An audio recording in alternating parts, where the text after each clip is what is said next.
Aujourd'hui, vous avez des adolescents qui claquent la porte.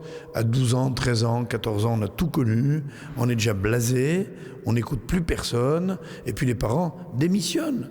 Sachez que notre tradition, c'est notamment ce qu'explique le Meiri sur la Gemara de Kiddushin, page 31, dans laquelle on se demande là-bas jusqu'à quel âge faut-il éduquer les enfants.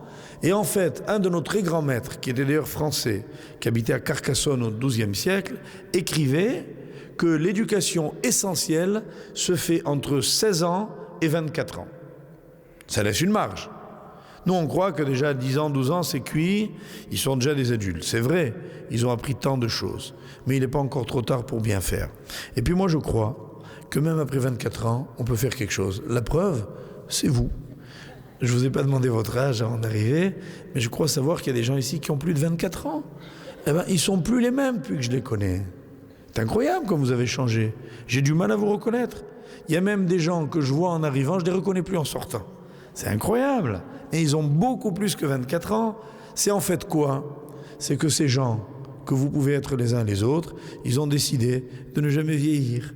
Et vous vous rendez compte par conséquent que vieillir, c'est décider de ne plus apprendre. Et qu'à la limite, on peut rester ce jeune homme, cette jeune fille, si fraîche, si pure, si spontanée, dont je vous parlais tout à l'heure.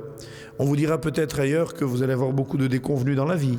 Si vous croyez encore en la naïveté, en la fraîcheur, en la candeur, eh bien moi je suis là pour vous dire exactement le contraire. Moi je crois qu'il n'y a rien de plus beau que la déception dans la mesure où on s'en remet. Alors le seul moyen de se remettre des déceptions, c'est de ne rien attendre des autres.